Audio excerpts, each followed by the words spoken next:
There was a grim turn of events in the case of missing UWI student Jasmine Deen Tuesday, after it was revealed that the two men held in connection with her disappearance in 2020 will not be charged for murder. 41-year-old Tamar Henry and 36-year-old Gregor Wright have been in custody since Deen's disappearance last year after being found in possession of her personal belongings. The Director of Public Prosecutions DPP Paula Llewellyn ruled the police have not provided sufficient evidence to tie either of the accused to Jasmine's disappearance. Rife with what feels like an eternity of grief, Jasmine's father, Lloyd Deen Sr., is pining for closure following the disappearance of his visually impaired daughter. Both he and his youngest child, Jasmine Deen, continue to be critical of investigators for what they've described as inaction and nonchalance in the handling of Jasmine's case. I better let them out then. I mean, I see why you have them so long for 1 year and odd. Because you have two persons with the thing them for the little girl and we can't find her so long. Them are uphold slackness. You know, question down the man them, where them get the bank card from, where them get the phone from, digging at the case, you as the police, or what's it, not it, to try to get out more information. It's like them just go close the case and done. Because police don't verify say how she did 1 year now. So, you know. Like nobody really depend which side. Lloyd Deen Jr., also called Wang, Jasmine's brother, says he's not entirely surprised by the DPP's ruling, but he remains hopeful the police will unearth something, anything, to help bring his sister home. He explains that the nationwide exclusive Missing Without a Trace, the Jasmine Deen story, reignited public interest. He hopes the traction will inch his family closer to closure. My thoughts, yes, the documentary helped. It helped in a lot of ways because in a particular time, it's like Jasmine, the news did appear a little, but the documentary, one of the things that will bring it up to the public, say we need to find her, is it? And we need to find her right now. But the people them still not come forward. You know, if I'm scared, them scared, or them just people talk, probably them friend or whatever family, I don't know. But to me, them look like them scared. The Deen family has issued an impassioned plea to Prime Minister Andrew Holness for reassurance that all is being done to find the first-generation college student.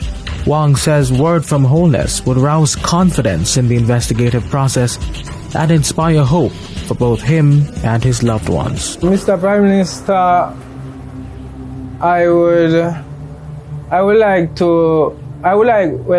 you to have a talk with my family. I don't know if it's really possible right now, but I would like to hear from female personally if you give me a little confidence or whatever right now. Naveen says though many have already assumed the worst, she refuses to give up on her sister. No, I'm gonna give up on Maya, you know. But I just give up on most people. We're not really dead for her.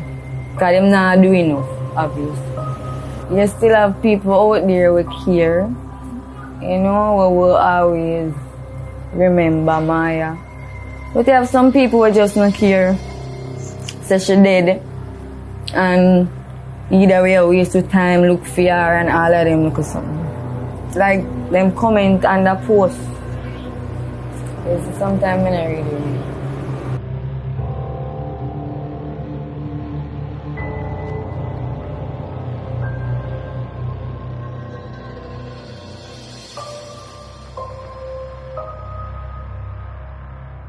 We're standing in the home of 41-year-old Tamar Henry, one of the men held in connection with the 2020 disappearance of Jasmine Deen. In a nationwide exclusive, the Deputy Commissioner of Police Fitz Bailey revealed that neither of the men will be charged with her murder. But another family is also suffering and must live with the consequences of the actions of one of the accused held in the case. Annette Wilson, mother of Tamar Henry, one of the men held in connection with the 2020 incident, bemoans the incarceration of her firstborn, who she maintains is innocent. She describes him as reserved and mild-mannered. Wilson recounts an evening early last year when police surrounded her Bull Bay home in pursuit of 41-year-old Henry. She admits she worried for Tamar's well-being and assumed the police would kill him, so she asked a friend to help turn him in. When somebody shoot my sister call and say, come down here, now a lot of police down here. I say, police, what police I do down here? Say, them a look for Tamar. I said, look for Tamar for what? She said, she don't know.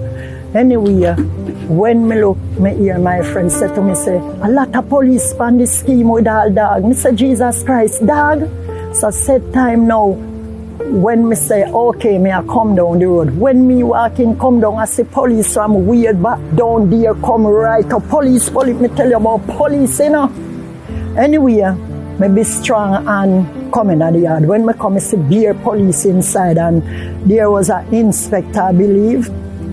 And somebody said, this is, no, me said, I'm Tamar, mommy. What's happening? And he said, Tamar, I've done bad things. I said bad things, but he did not tell me what he done. So I'm nervous now because I have high blood pressure and like I want to drop. And he said to me, say, mommy, be calm, be calm, be calm. And I said to him, say, so no going to kill him? And he said, no, we're not going to kill him. We want him to answer some question. Anyway, me didn't see him, but people said they saw him.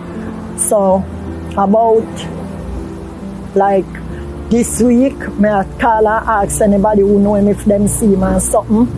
Everybody said they not see him. So somebody called somebody and said them see him at uptown. So I turned and said to the person, say, do me a beg you, police left on the scene? And the person said no. And I said, look, if you say 2 police and call them, make them all in. You understand? Because me say me don't know what him do, and me don't want him there on the run and then police kill him. Henry was questioned and held at the Denham Town Police lockup, where he has remained.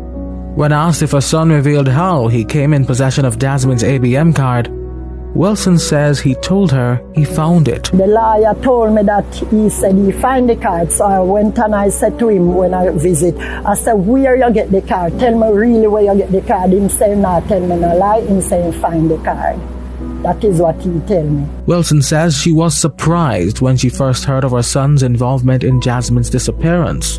In fact, she had been following the story in the media for days and couldn't fathom claims that her son had been party to any of it. You know, me used to watch the news, and me even used to say, Jesus Christ, then we could do out, then which part the girl could have gone, and then me hear them say the girl was in Bull Bay, from Bull Bay to town to Harborview. Then me frightened when me hear say, for my son in there, me say, Jesus Christ, I dead, me I go dead. That's what me say. Me cry. Me say, what is this? What Tamar doing to me, you know, and the family, you know, me cry, man. Tamar's mother empathizes with the Deen family and mourns with them. She also apologizes for the alleged involvement of her son. I have my children, which I had 3 daughters, and I'm very sorry to what happened. Very sorry, and sorry can't bring her back. But I don't know how my son get involved in this, and I'm really, really sorry, you know, really sorry. Because it could have been one of my daughters too, and maybe I would have dead. I don't know how to deal with it, you know. But it really hurt, it really hurt, you know. And my heart goes out to the family, you know, I'm really sorry. Her grief is indescribable. Her firstborn son behind bars. His only source of support, her. It's hard, and sometimes I feel like give up. Because when the pressure don't come too much, I have to every week, I have to find if it's not 7,000, it's 8,000 to provide things to carry for him. So you see, it's hard. You know, but me just pray and make prayer.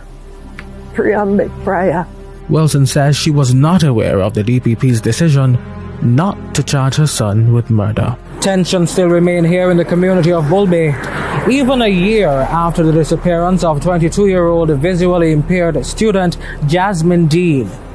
Her family still walks with heads bowed in both anguish and confusion as many questions remain unanswered. Chief among them, where is Jasmine Deen?